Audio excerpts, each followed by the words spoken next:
You are listening to Fantha Tracks. Because of the following special program, Wonder Woman and the Incredible Hulk will not be presented this evening.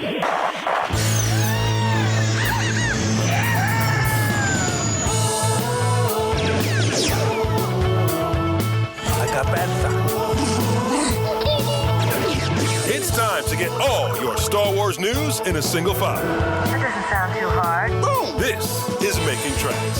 This is the way. Here are your hosts, Mark Newbold and Mark Mulcaster. I know these people. They are brutal. Does this look Jedi to you? That's not how the Force works. They'll never see it coming. Count me in. You're listening to Making Tracks, and a very special episode as we return once again to Festival of the Force in Newark in January of 2026. Fantha Tracks were there for the day, and I was fortunate enough to be the stage host for the proceedings. First up, it's Spencer Wilding and Paul Springer. Spencer was Darth Vader in Rogue One, and Paul Springer was Ree-Yees in Return of the Jedi.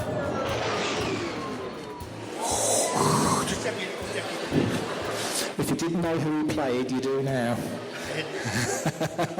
Okay, we're back on stage. We're here with Paul and with Spencer. That was for you, that round of applause. Well done. It wouldn't have happened without you. Yeah, really awesome. I'll start with you, Spencer. How's life treating you? What have you been up to lately? Life's great. You know, I'm one of them in the morning. If you get out of bed, you've got another day out of life. Everything else is a bonus. So we're all enjoying our life. We're all here today. Everything's great. Doing a bit of filming still. Still hitting the bag. I used to be a kickboxer, so still doing a bit of that. All good. I'm glowing, and this is an amazing Star Wars event. Yeah, I'm loving it. It's great. It's awesome. You having a good time? Are you using the Force? Go on, try and choke me out. Exactly. Paul, how about yourself? How's life treating you? Okay, so I'm from the original Star Wars. My mate here is from the recent ones. I'm from the old days. You can tell I'm from the old days. And what I've been doing of late is staying strong, because at my age, that's not easy. And I'm looking at public health. I'm looking for the NHS. So, yeah, not bad. That's a kind of a force being really on it. Great answer. So, Spencer, we'll start with you. So, Rogue One, massive film. How did that come to your door? Well, in the beginning, it was very, very secretive. You know, at first, the rumour was out there that somebody's going to be auditioning for Darth Vader. So he hasn't shown his face for a while. So it was very secretive, like I said. And it was what happened to us in the auditions. It never happened to me before. You know, because I was like 40 odd films in. I've been in the industry now 25 years. So my agent picked me up and said, "Oh, Spight, we've got an audition in." I'm like, "Oh, great, what is it?" And he goes, "Oh, we don't know." I said, "What do you mean you don't know?" It's in Spain. They won't tell us. So we come into the workshop. So my agent's based in Manchester. So we get into the audition room, which is our agency, because it's a self-tape. And I said, "What do they want?" He said, "They just want you to walk around the room with authority." I said, "Right." So that's what I did. I was an orphan. I did this and did that. I could walk around the room with authority. So we did that, and then we got a call back, right? So now we've got dialogue.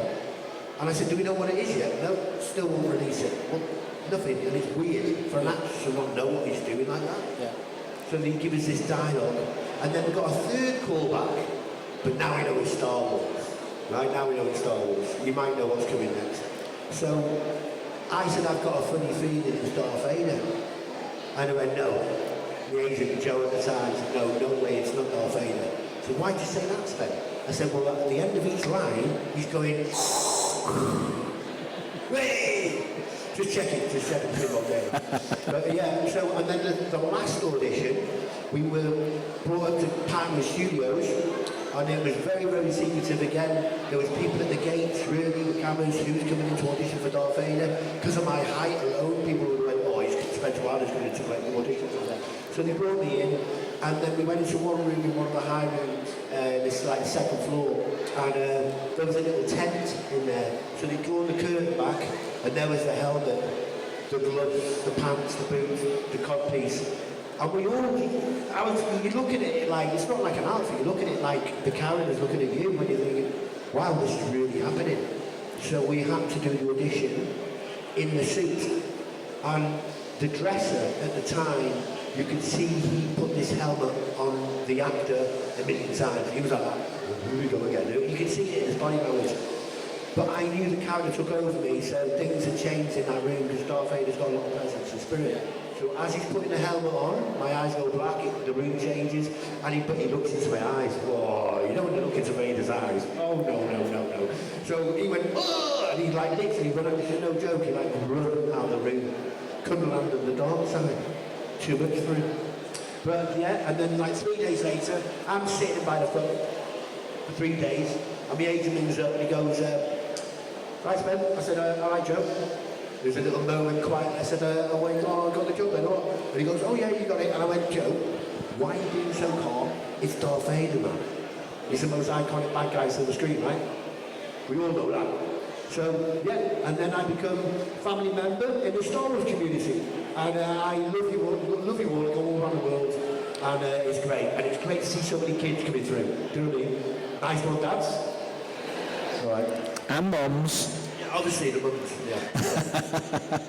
And Paul, with yourself coming into Return of the Jedi, how did the project come to your door? Well, I can't top that story. That was brilliant. Between the original ones, Return of the Jedi, we didn't really understand what we were doing. Really didn't. And I didn't know, likewise, I didn't know what I was auditioning for. No idea. They just said, come to the studio and show us what you can do. Show us your multi-pieces.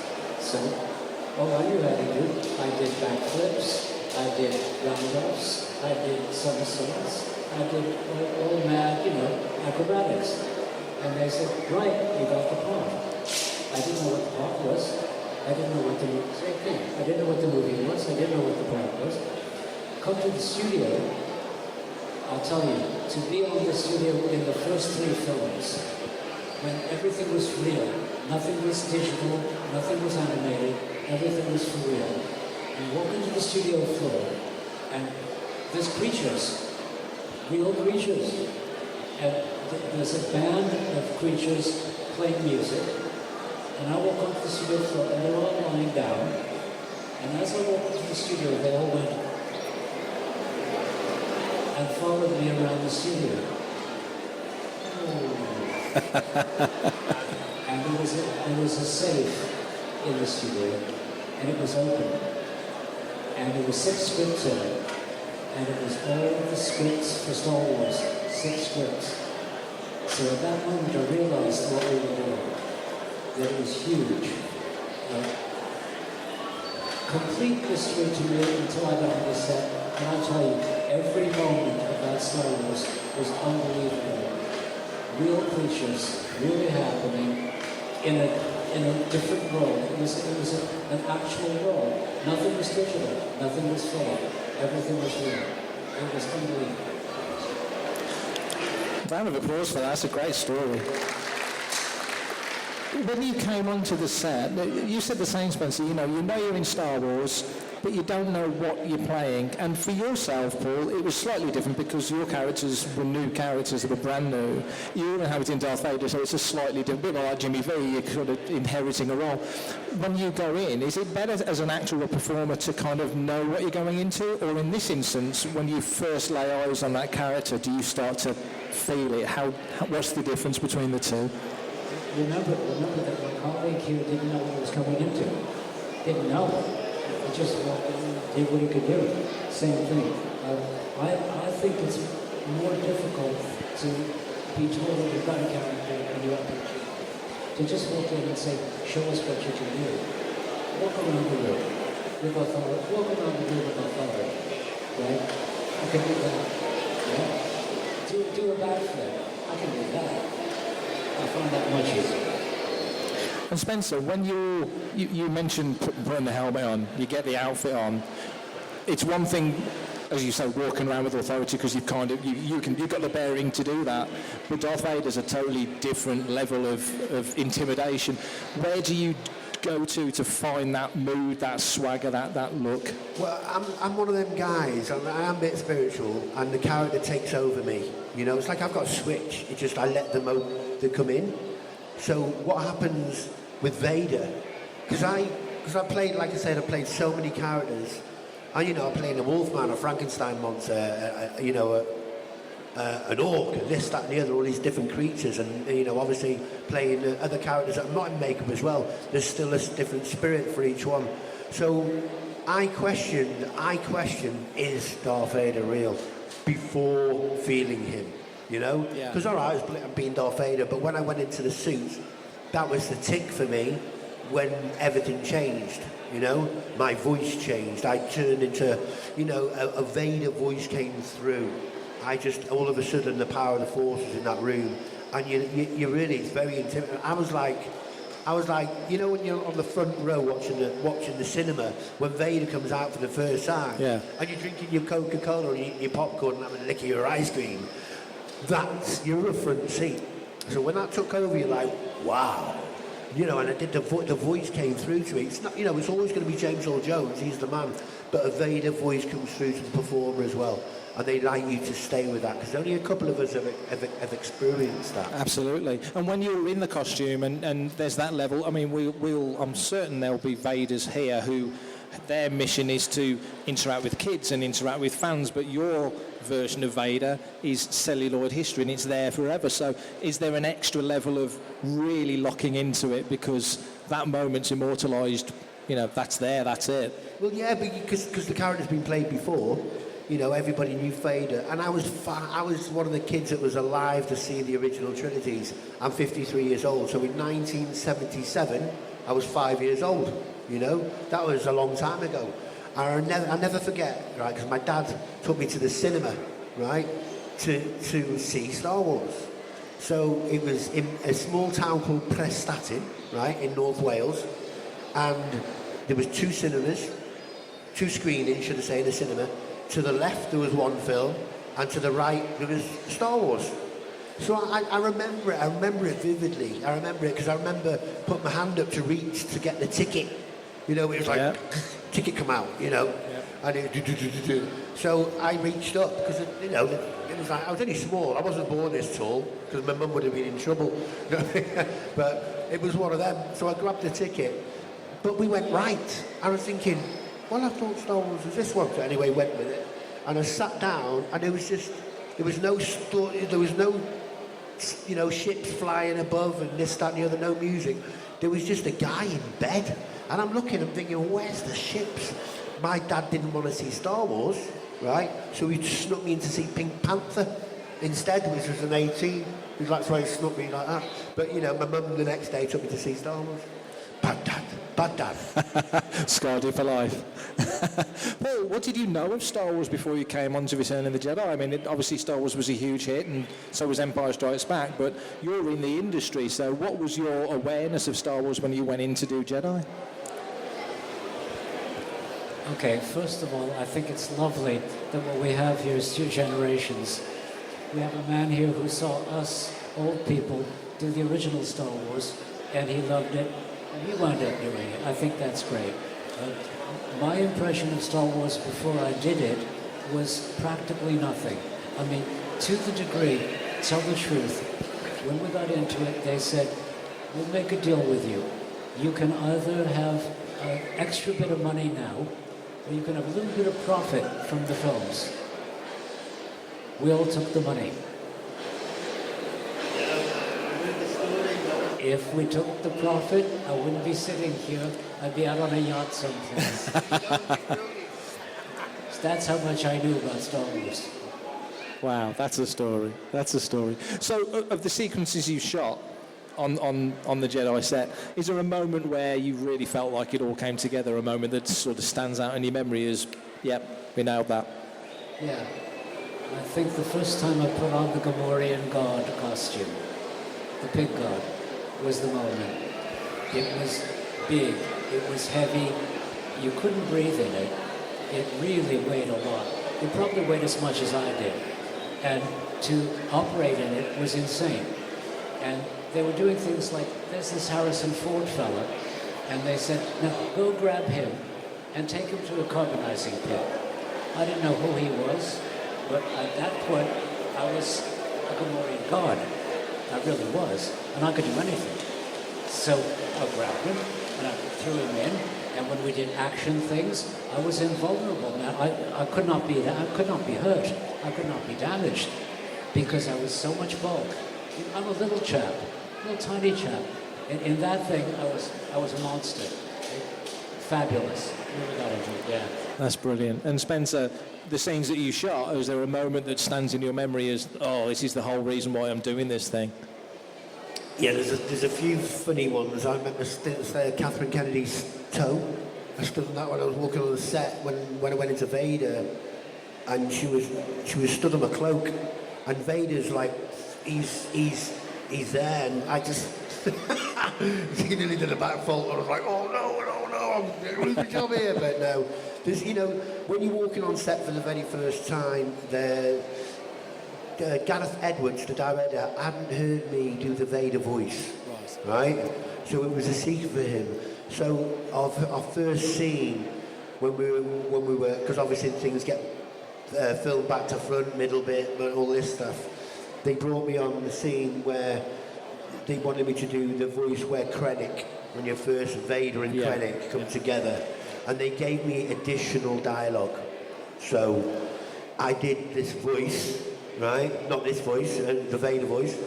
And for the very first time, and so Gareth Edwards, there was a moment there, and I knew he felt him, because I was feeling him, and everybody else was feeling him. So little memories like that are cool, you know? Yeah. And when you're on the ship looking out the window, you know, you're thinking, wow, you know, you can't geek out too much or you'll fall out of the character. You've got to stay in character, but you have a little cheeky little moment in there now and again. Do you know what I mean? Yeah. That's fantastic.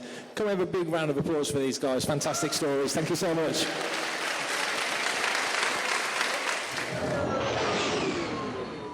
Hi, this is Adrian Rawlins and you're listening to Fantha Tracks.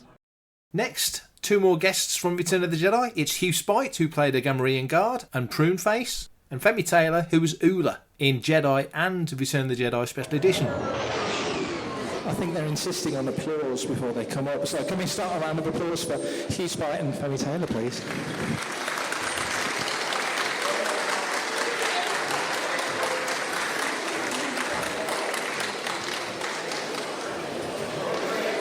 He didn't say stop clapping, I mean... I stopped there.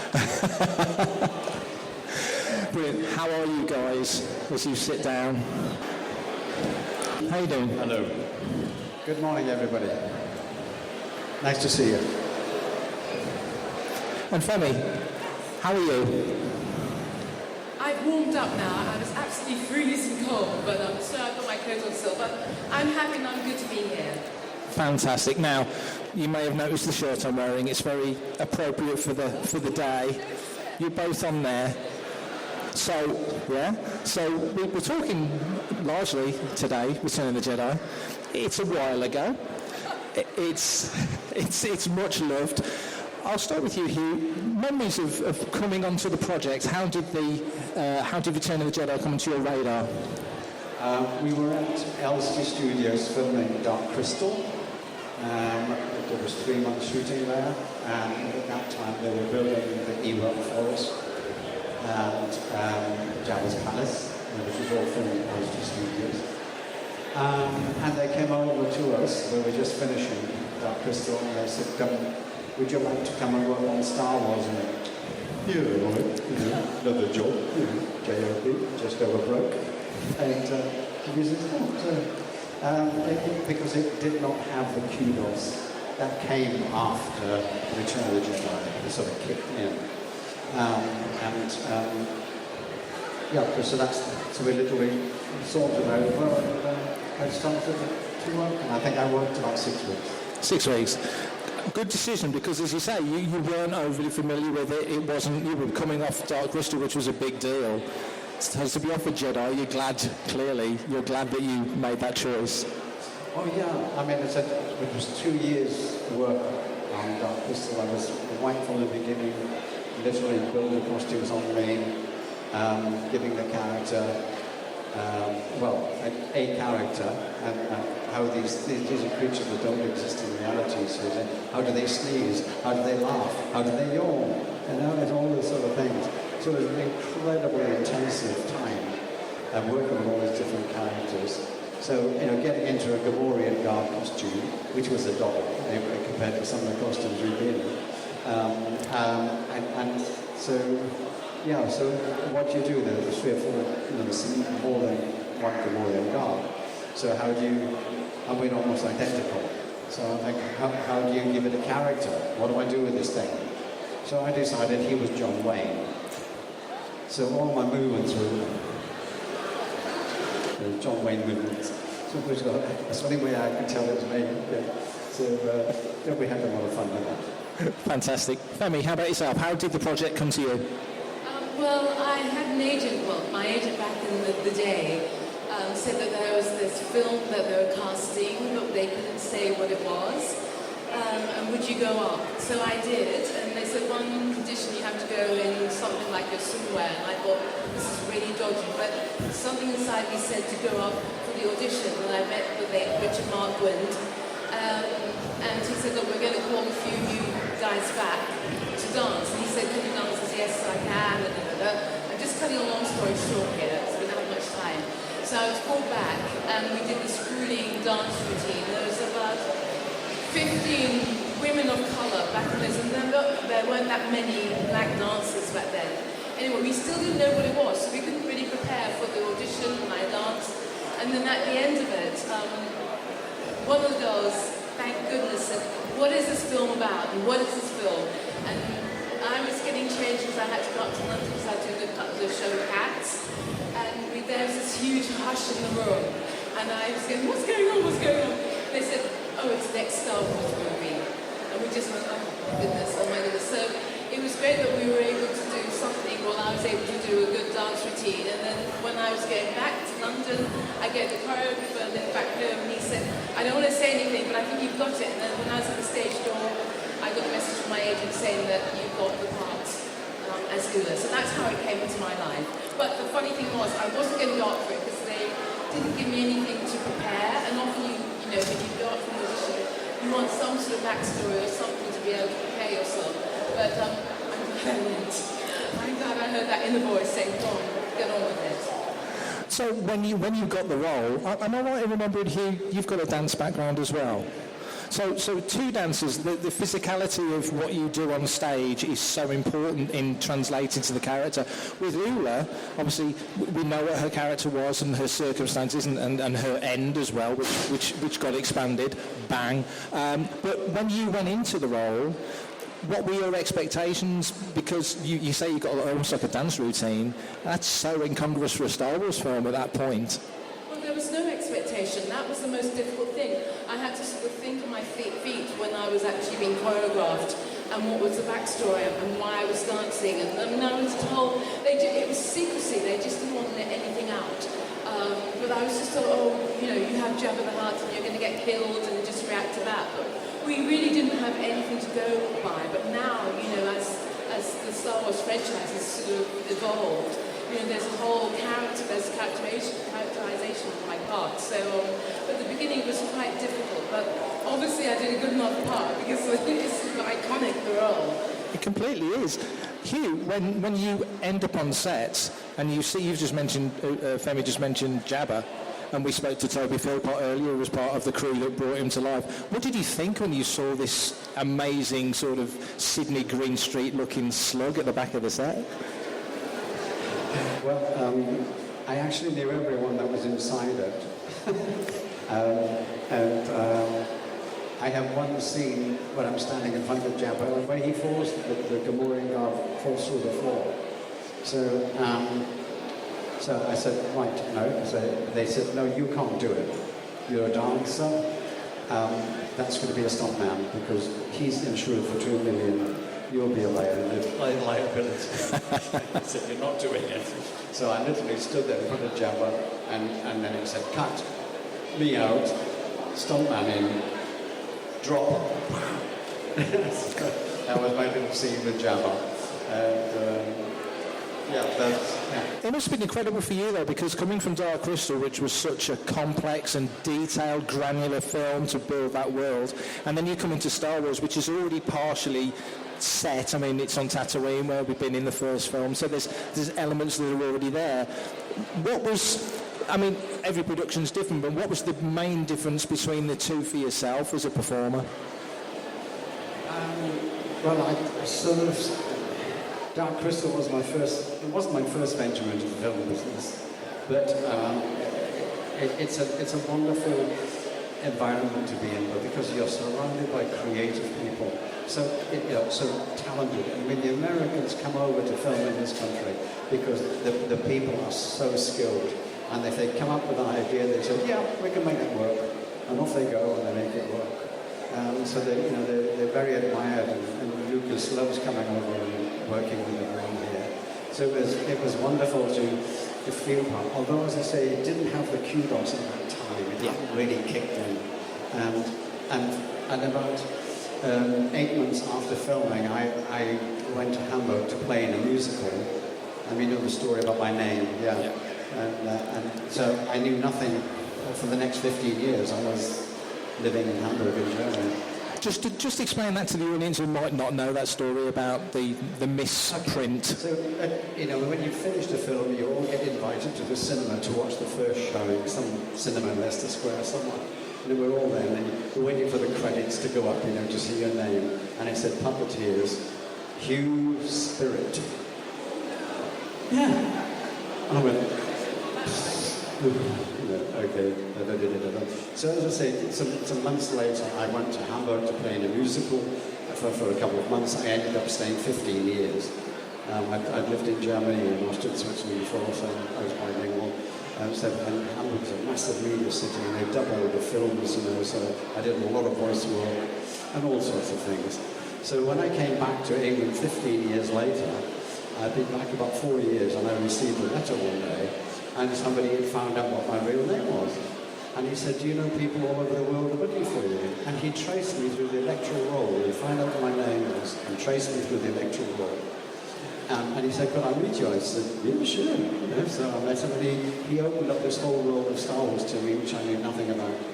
And I saw an advert for a Star Wars Comic-Con, and I phoned him up, and I said, my name is Hugh Spight. I said, but you might know me as Hugh Spirit. He said, you're Hugh Spirit? And you've never done a Comic-Con? I said, no. He said, oh my God, this is going viral. He did it in 2 hours, it was viral. So that was my little start in a little show in Banbury, not knowing what I was doing, but look at it now. Thank you very much. Exactly. And Femi, your role, I've seen the original Return of the Jedi, and then we come back for the special editions, all those, 14 years later, and you get the call to return to the character.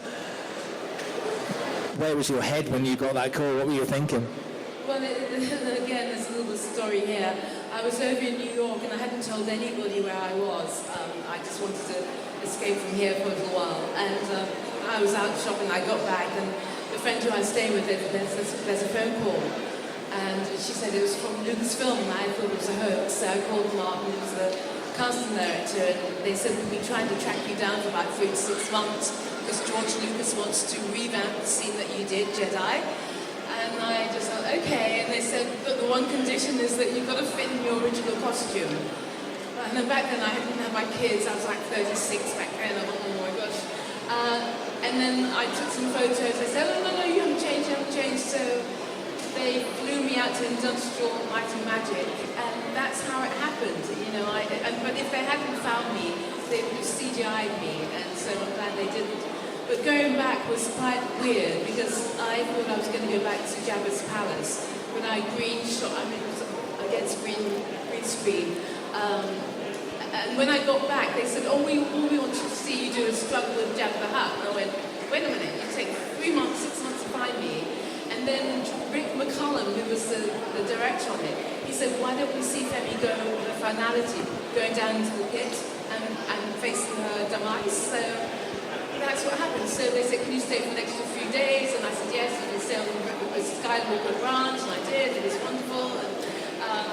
And then, then I went down the pit, and that's when you saw me get killed. It was the finality of it. And when you see it now, when you see Jedi now, and we all see the special edition, in your head now, is that kind of the version you prefer? Because you've got to perform more, you've got to do more.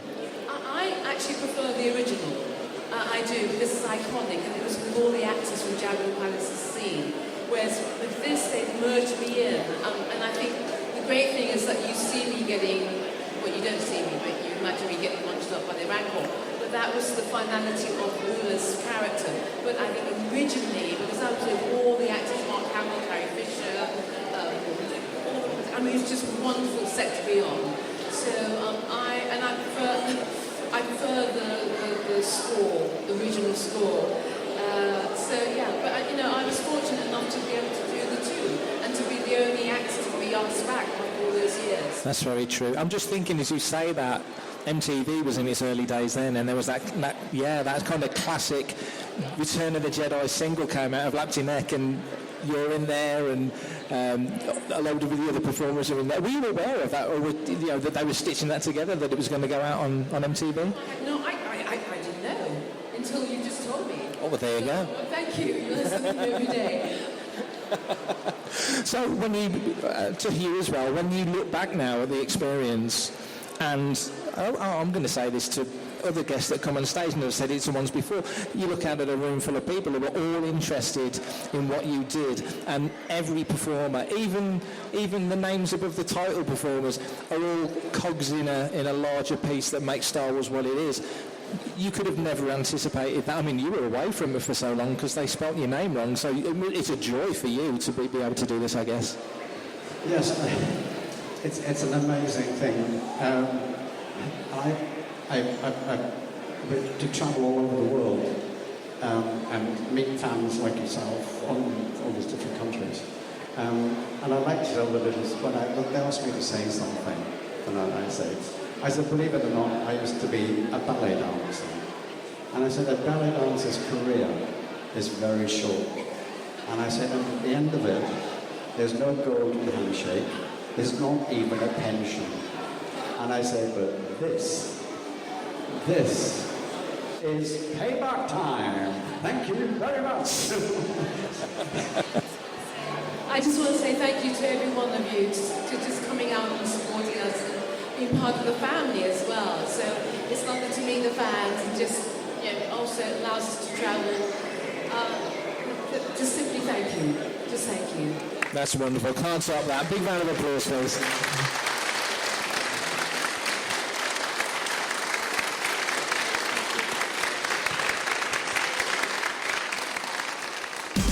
Everything in one location.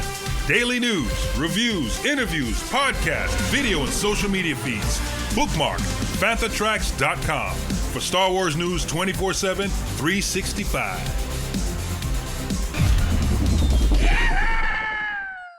And finally for this episode, a legend of the galaxy, Garrick Hagon, who was of course Big Starlighter in A New Hope. So you're busy today, signing. How's life treating you in general? Meaning, are you still physically able to? Yes, I am able to do most things. Thank you very much. I'm very grateful for that, because I'm a veteran. I'm a veteran from the first film, as you know. And I have a secret to tell you. When I went to see George, I had an audition like so many of the American or Canadian actors over in England, and we didn't read the script, but we had to talk to George, and I was told he's a very shy man, so you do most of the talking, but the one thing is you've got to be under 30, and the secret I'm telling you is I wasn't under 30, but fortunately he didn't ask me my name. He asked me my name, but he didn't ask me my age. And I just assumed I looked under 30, and I was not hiding anything because he didn't ask me. So I've never told it that anybody before except you guys. There you go. I told you you'd learn things here that you wouldn't learn anywhere else. Here. That's amazing. So when you got the role, apart from the fact that you were hiding your age, what did you make of it? It was so unique for the time. It was so different. Your character's very important in the development of Luke. So what do you make of Biggs? Actually, we didn't read the script before. You're talking about the original audition. We didn't have the script before. We didn't really know anything about the script. So when I read it, I knew even less, except that he was a friend of Luke. And I didn't know what... I wasn't a science fiction fan. I didn't know what any of these characters were doing with numbers like C3PO and R2, whatever, D2. You know, so it was, I put the script on I was doing another play, a classical play on television, and I put it on the table in the dressing room, and I said, I just don't know but I'm going to do it anyway. It sounds fun. And it was fun, but somebody said, look, I've got a part in a Shakespeare that you could do, and I said, no, but I'm going to do this film called The Star Wars. And thank God I did that film instead. It was a great thing for me. When you get a role like that, especially back then when it wasn't a common thing to do a film of that type, as an actor, are you finding... You're looking at the relationship between Luke and Biggs. Are you sort of searching for those things to latch onto, or do you play it more open? What are you going for? I mean, we were searching for jobs. I mean, we were working actors, and the only thing that I found when I got on the set in Tunisia, when we went down to Tunisia, the great thing that helped me was not the script, but the relationship that we developed right away. In fact, I'd met Mark Hamill just in the wardrobe when we were getting fitted for our costumes for Tunisia. And the fact is, right from the very beginning, he said, well, what he did say was, you got the best part. You die. And he thought that was quite splendid. We got on from that line on. We got on very well. So Mark and I were supposed to be friends, and we very quickly became friends at that time. And I think that supported me in the scene, and it supported the character of Biggs, because Biggs and Luke have this sort of brotherly relationship. And that maintained all the way through the filming. And I sort of owe a lot to Mark. And I tell you what, I'm looking at all the films that are up for the BAFTA awards, because I'm one of the members of BAFTA. And one of the films that I loved was The Life of Chuck, it's called. And I knew Mark's name was in it, and I couldn't actually determine who he was playing until near the end I realized, my God, he's playing this old granddad and beautifully playing a completely different part from Luke, and a completely different part from him as he himself. And I only recognized him by the shift of his shoulders. I said to my wife, that is Mark, and I hadn't realized it. It's so good, his performance, and I wish he were up for the Best Supporting Actor in the Oscars or the BAFTAs. I don't think he is, but he should be. I thought, this is Mark's development, and I haven't seen him for many years now, but I was really proud of him then. With films of this type, you know, you've acted in all sorts of roles, different roles. There's performances in these films that connect with people in a way that other projects don't. Do you think the acting performances in these kind of films specifically are underrated, overlooked? Do you think there's more to the performances than we ever... What do you mean, these kind of films? Just your films. Any film is important. And any part that you get in a film is important. I mean, I loved Batman, which I did with Tim Burton. I mean, I loved other films like the Spy Game, which I did with Tony Scott and Ridley Scott. I worked with. You know, I've worked with so many very good directors. They're all important. Every film is a gem for an actor of my stature to do, to get, you know. I've done a lot of films and some very small parts, but I can't think of any that I haven't enjoyed and valued. And you enjoy that variety? You've always enjoyed the variety of things you've done? Yes, I did. I mean, I was just talking last night about the film I did in Morocco and Libya. That was a whole Arab experience. I learned a lot of Arabic. I worked with Arab actors. I worked with English actors. And I also did a big film in China. And now China is very much in the news. I feel attached in many ways to China. I did a big epic for them called The Opium War. And this experience as an actor has been one of the great values of being a jobbing film actor, that you get about, that you meet other people, other countries, and are able to slightly learn about another whole country and civilization. So that's a great benefit of being an actor, a jobbing actor like myself. Of all the people certainly here today at the show, but in general, in Star Wars in general, you've been around long enough to have seen the rise of the fandom and the interaction between the fans and the project and Lucasfilm and Star Wars. What have you made of that over the years? You've done lots of conventions, and we're very grateful you're here today. But what have you made of that sort of evolution of the connection between fans and the project? Well, one thing, we've made an awful lot of friends around the world, and what I've always appreciated, if it doesn't sound boring, is the politeness, the kindness, the community that this has given us. Just to feel that we're all part of a general admiration, love of the film itself, the films. And I'm particularly meaning the early films, because I'm not so much aware of the later ones. I love the people and I love the cast, and it's a curious, a convention like this, most conventions, there's a big space between them for me.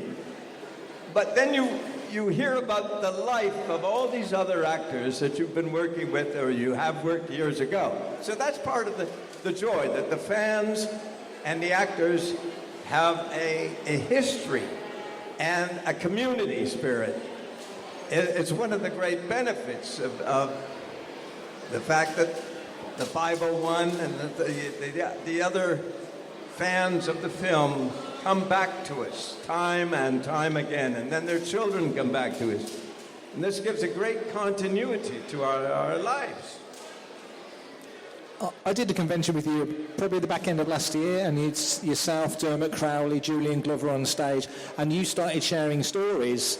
And I think we as fans think you guys know each other intimately, you know all each other's, and you didn't, and it was fascinating to hear you talk. Has there ever been a fan interaction that's really stayed with you, a moment beyond the films that has sort of rung true? Yeah, because there are fans that I've had way back from the early days that I still get pictures and Christmas cards from. But in the early days, there were some very emotive moments. And the people got so emotional that they really couldn't speak, because it was quite remarkable then in the early days. For I don't know why it seemed more special, because it wasn't such a common thing to have fan clubs and fan groups like this. So I had people. I remember back in Dallas and really years ago, almost 45 years ago, but. Coming up and actually crying and so on. They're much more emotional because it wasn't so usual then. But then later on, I was just telling somebody who became a pilot. I just left him just recently. And he said, I became a pilot because of you guys in the X-Wing. And there have been a few episodes like that when people said, you got me into this, into either flying or animation, or something else. And that inspiration is a really nice benefit of being an actor and feeling that somehow they've seen you and become inspired. And that's all down to George Lucas, of course, who thought of it all. That's a wonderful thought that something you did all those years ago can still spark that imagination into strangers, essentially, and set them off on their own paths. Yeah, absolutely. Because I worked at a very young age with Alec Guinness, and although he would never have known it, but I mean, to meet him on the set of Star Wars, and to meet the man who inspired me in many ways, watching his performances in films, to meet him on the set of Star Wars was an extraordinary thing. It didn't mean that much to him, I'm sure, but it meant a lot to me. I worked with him when I was a very young actor in Canada, and believe it or not, the scene involved me as the Prince of Wales in Richard III. I came onto the stage in Stratford and held out my hand, and the first thing that Alec Guinness, as Richard III, did was kiss my hand, because, of course, he was paying obeisance to the Prince of Wales. So the first thing that happened to me on stage in a very major production was I was 12 years old, and Obi-Wan Kenobi kissed my hand. And then from then on, I grew up, and he grew up, and I met him again sitting waiting for the scene in Tunisia, sitting beside him and saying, Alec, or Sir Alec, I worked with you as a child in Stratford, Canada. I played the Prince of Wales, and I thought, he's going to talk to me now. He's going to come and say, how lovely to see you, whatever. It's delightful. But all he said was, that was a long time ago. And I said, yes, it was. And we got no further. But there was my inspiration from watching another actor. So we all inspire somebody. Every one of us is going to inspire somebody. That's wonderful. Well, you've inspired us today. Thank you so much for your time. Big round of applause, please. Thank you very much. Thank you. Thank you. That's brilliant. Email radio@fanthatracks.com. Head to links.fanthatracks.com for links to our social media feeds, Fantha Tracks TV and Fantha Tracks Radio. Thanks to James Semple for the Fantha Tracks intro, Blues Harvest for our Making Tracks opening music, and Mark Daniel and Vanessa Marshall for our voiceovers. New episodes drop Tuesdays and Fridays at 7 o'clock UK time. Our weekly news show Good Morning Tatooine goes live Sundays at 9 o'clock UK time on Facebook and YouTube. And remember, Fantha Tracks is absolutely free, so it costs nothing to stay updated on all the latest Star Wars news. Coming up next on Fantha Tracks Radio, it's another episode of Making Tracks.